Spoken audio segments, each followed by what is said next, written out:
What is the deal? Aqua tears, aqua drags, aqua gang. My bad, y'all. I'm still coming up with it. It's still flowing back to me. But I'm here to talk to y'all about Krypton, season 1, episode 4. I know it's been a while. It came out last week, Took me a while to digest what was going on in the storyline, you know what I'm saying? I really wanted to feel out everything that's going on and how everything is orchestrated, you know what I'm saying? Just because last episode was crazy. You know what I'm saying? A lot of shit happened. So, we're going to start off by saying maybe House Vex isn't evil. You know what I'm saying? Like, maybe it's one of those situations where you got to go along and get along. You know what I'm saying? Like, you have to do things you don't want to do until you have the opportunity to surpass the person that's oppressing you. So, in this episode, I'm not about to talk about everything in detail, but I'm going to just talk about major key points that I feel like everybody should have paid attention to. And the first thing I think is like House Vex. I'm still remembering their names because it's only been 4 episodes. The girl that's promised to Seg, she seems like a very trustworthy person. Even though she got her quirks about her, you know what I'm saying? She keeps secrets, she lies, but she's only doing it to protect herself and to protect Candor. So I can see where she's coming from. Now the rift between her and her father, I could see that, you know what I'm saying? Because he basically himself destroyed House L. You know what I'm saying? They know he don't know that House L was right, but he still destroyed them for the benefit of his house. So right now, what he's trying to do, the whole mission behind everything, is to get Seg to empower and inspire all the other guilds and all the rankless to join their side against Rao, who is their supposed god, one of their gods that came down from heaven to earth, not to earth, but to Krypton, to oversee them or to show them love, whatever the case may be. But I don't know, man. It's kind of out the box, you know what I'm saying? Because Rao wants Lyta dead, you know what I'm saying? He wants a sacrifice for the altercation that happened with Rankless dead, 4 soldiers dead, and only one of theirs ended up getting arrested. No Black Zero or whatever. Finally we got to meet some Black Zero today, and let me tell you, it was not like what I thought it would be. See, I thought Black Zero was a part of Val-El and them, but they were just like on a different level, you know what I'm saying? Like, Val-El was willing to take the political approach while Black Zero was willing to take, forceful actions, which isn't the truth. I guess Black Zero is a whole totally different organization. But the guy that said, man, he knows about Brainiac. He wants to find the Sentry, and he wants to kill it. But who is this guy? You know what I'm saying? Like, I think he's part of Black Zero. I'm not really sure. Somebody write that down in the comments below. Who is the guy? Who is the guy that kidnapped Seg, and what organization is he a part of? Adam Strange is kind of just there right now, and it's kind of like pissing me off a little bit because, like, he's Adam Strange, he's from the future. Even though Krypton is a futuristic planet, I feel like he should still have things to contribute. Like, even his boom tube doesn't work. So I don't. Right now, Adam Strange is just there. You know what I'm saying? Like, I mean, yeah, he helped us with locating and knowing what a Sentry is, but for the most part, when it comes to political problems or frankly Kandorian problems, he doesn't really know too much or can even help them out. I really wish, like, if you know you were coming to the past to save Superman, why didn't you go to the Fortress of Solitude back then and learn as much as you can about about his people? Like, because obviously he didn't do his research. I mean, he knew to find Seg, but that's more or less about it. He can't help him with anything else, you know what I'm saying, pertaining to Sorry, y'all, that was my phone. Pertaining to futuristic problems. So, as for political problems, dealing with Rao, dealing with House of X, you can. One thing I do like, I appreciate is the love and dedication that Seg and Lyta show to each other. Like they're willing to defy their houses, manipulate their houses, jump through hoops to get back to each other. You know what I'm saying? That's what true love is, isn't it? You would do any and everything to get that one person back. Cause from Lyta's side, no one has ever trusted her, confided her like Seg has. You know what I'm saying? She comes from a warrior clan. I mean, a warrior house. So that means there's no room for softness. When she fell as a girl, I'm pretty sure they treated her like us and told her to get her ass up and keep moving. But Seg gave her the piece of herself that she felt like she was missing. And as for Seg, for somebody with name, with title, you know what I'm saying, with wealth, to even see you as more than just a peasant, I'm pretty sure that gave him some type of, you know what I'm saying, that enhanced his love for her. You know what I'm saying, the fact that she cares about him, regardless that his grandpa was deemed a traitor, regardless that his mother and father were deemed a traitor. You know what I'm saying, she still cares about him. So I feel like that is the most important thing. What else happened on this wonderful episode?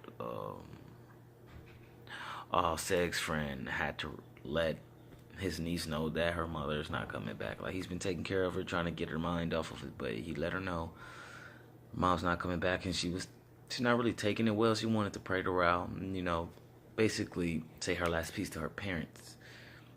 But she made a mistake. She walked up on stage, almost got killed. But I like Seg's friend because he's a good talker. Like, he can talk his way out of anything. He's a very good actor. You can see all the emotions running through his face, like through that whole time, from him talking to her on the stairs about her mother to taking her to where Rao was. You know what I'm saying? You can see the concern, worry, guilt, frustration. Like, you can see it all in his face. Like damn, you know what I'm saying? I can't do anything.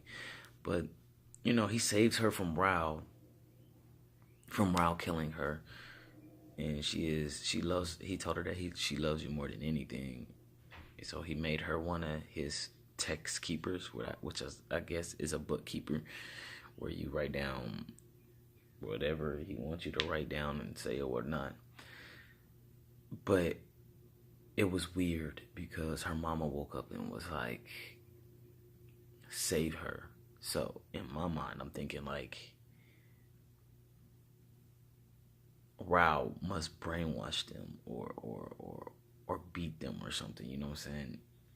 Because if you're just, like, for instance, look at the tattoos on their face. That's you gotta endure a lot of pain just to get scriptures on your face. So that alone, and then her being a little girl, so it's just like, I'm not sure she's actually safe being with that person, you know what I'm saying? The person that has made Kandor what it is today, which is not a good place to live. Everybody's fighting each other. Everybody hates each other. So I kind of have mixed feelings about that. She found purpose in something she loved and cared about, but the thing that she loved and cared about might end up being her downfall. And that's fucked up. What else happened?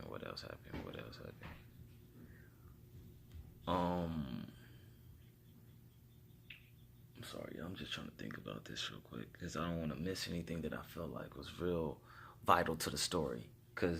And if I do, y'all just let me know in the comments, bro. Y'all know how we a family. We are a family. Just let me know in the comments what you want me to react to, what you want me to review, and if I miss something. What else happened?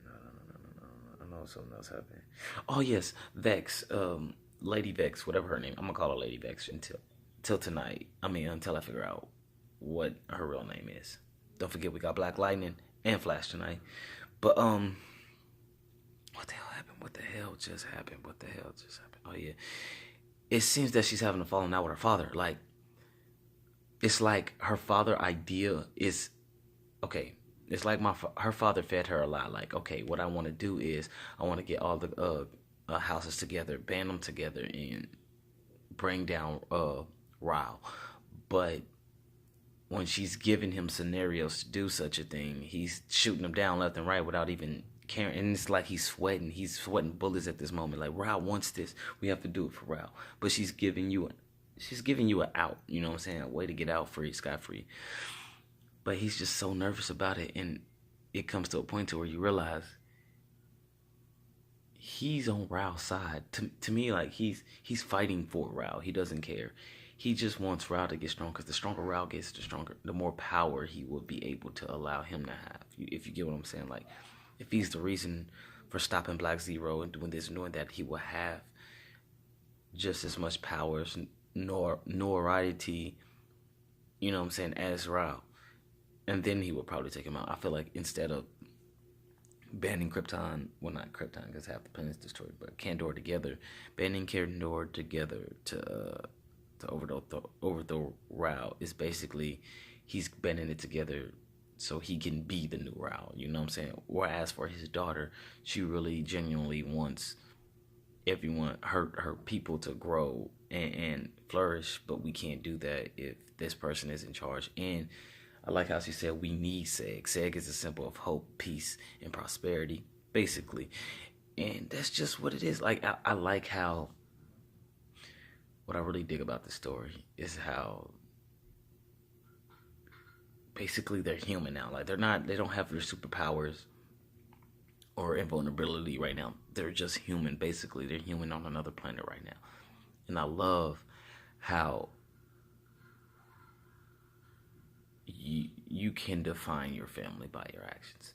I mean, like, some people see that as bad, but imagine coming from a long line of people that inspire and gave hope to not just one person, but every person on that planet. You know what I'm saying? They gave hope, inspired, strength. As for the Zods, you know what I'm saying? Everybody perceive Zods to be evil because of General Zod.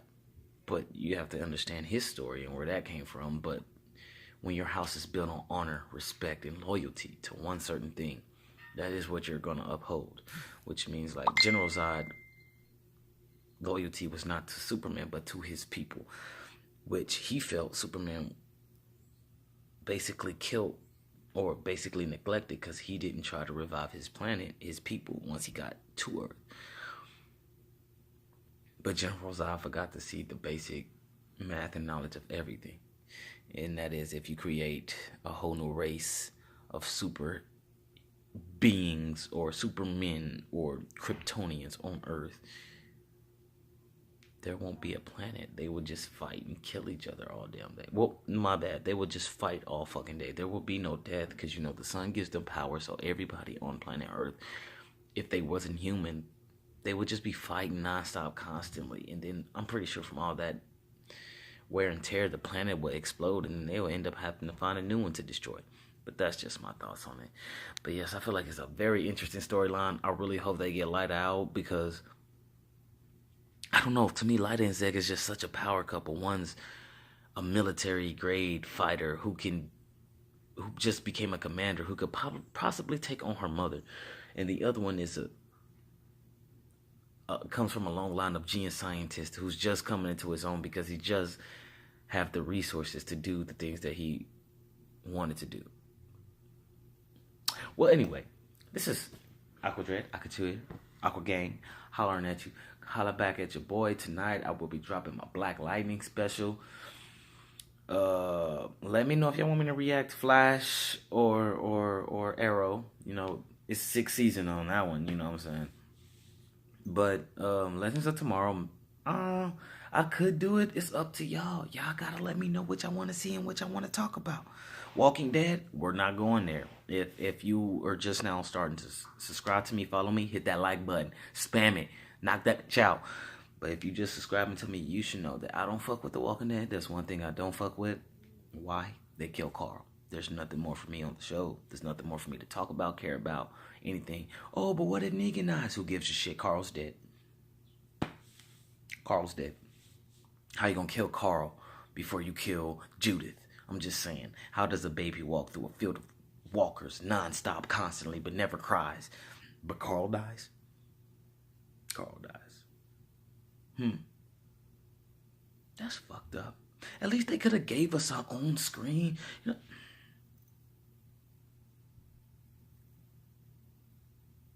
I mean, it was an on-screen death, but it was just like, really? Really? I really hope they do a time skip or something and Michonne and Rick have a baby or something, because there's no new generation. Judas is the leader of the new generation, and it's just her and Maggie's son. And Maggie ain't fucking with him right now. I'm pretty sure that Maggie ain't gonna be fucking with him right now. Because everybody's trying to let niggas live and shit. Okay, we on a whole nother subject. Alright. It's Uncle Trey. Holla at your boy. If anything you want me to react to, review, hit the comments. And if you want to subscribe to my channel, please do. Please do. And if you want to hit a like button, please do. You know what, Betty? If you want to hit a dislike button, go ahead. Just let me know how you fuck with me. If it's good or bad. If you want me to change up the content, add some more, just let me know. Holla at your boy.